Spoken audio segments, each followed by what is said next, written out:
Once upon a time, deep in the heart of a dark and scary forest, there lived a little boy named Max. One day, while exploring the woods, Max stumbled upon a clearing, and what he saw there made his jaw drop in surprise. A group of frogs were sitting around a mossy log, playing a game of checkers. But it wasn't an ordinary checkers game. The lily pads they used as game pieces glowed with an otherworldly light, illuminating their little frog faces with an eerie green glow. Max stood there mesmerized, watching the frogs hop around the board, their croaks echoing in the stillness of the forest. As the game progressed, Max noticed that one of the frogs seemed particularly dejected. His name was Ferdinand, and he was about to lose again. For the third time that afternoon, Ferdinand sighed a long, sad sigh. "I'm so tired of losing," he croaked, his voice heavy with despair. "I wish I could just give up."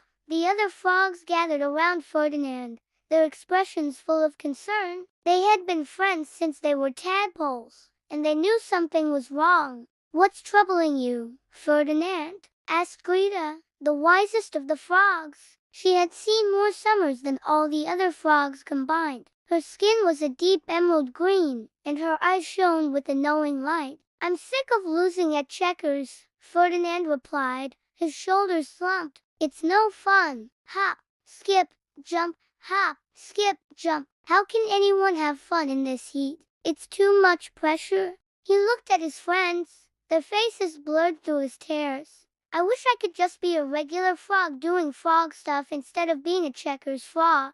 Max, who had been watching from a distance, couldn't bear to see poor Ferdinand so upset. He walked up to the group of frogs, his face etched with concern. "Hey, Mr. Frog, why don't you take a break and go for a swim in the pond? You can come back and play when you're feeling better," Max suggested. Ferdinand shook his head sadly. "It's no use, young human. I'm just not cut out for checkers. I'd rather be a regular frog, too, but it's too late for me." His voice cracked with emotion. Max sat down on a nearby stone, his mind racing. He had to do something to help Ferdinand. But what? Then he had an idea. "Why don't you guys play a game without keeping score?" he asked. "You can just play for fun." At first, the other frogs were hesitant. They had always played checkers competitively, and the idea of playing without keeping score seemed strange to them. But Greta hopped onto Max's hand and looked him in the eye. "That's a wonderful idea, young one. Thank you for helping our friend." With a grateful smile, she turned back to Ferdinand. "Come on, Ferdinand. Let's play for fun. Just relax and enjoy the game." And for the first time in a long time, Ferdinand felt a smile tugging at the corners of his mouth. He hopped onto the board and moved his piece, laughing as he did. "You're right, Greta. Why do we keep playing like this?" He looked at Max, his eyes shining with newfound gratitude. "Thank you, young human. You've taught us all a valuable lesson today." As the frogs played, Max felt a warmth spread through his chest. He was just glad he could help Ferdinand and the other frogs see that checkers didn't have to be all about winning or losing. It could just be about having fun. Suddenly, Ferdinand let out a loud croak and jumped up and down on his lily pad. "Look at this move," he exclaimed, his eyes wide with excitement. "I've never seen anything like it before."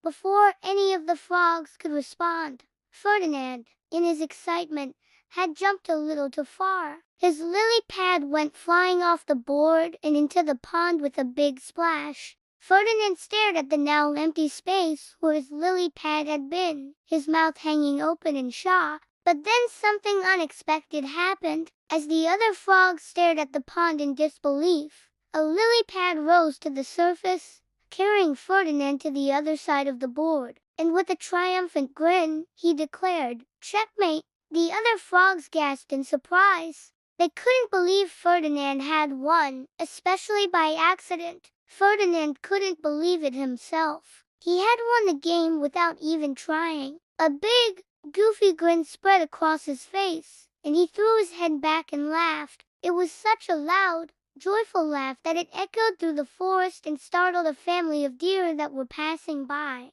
And that's when Max knew that Ferdinand wasn't just happy about winning the game. He was happy to be a part of something bigger than himself. Something that brought him joy and laughter, whether or not he won or lost. From that day on, Ferdinand never wanted to give up on checkers again. And the friends played together every day, reminding each other that the true joy of the game wasn't in the winning or the losing, but in the laughter and the friendship that it brought them.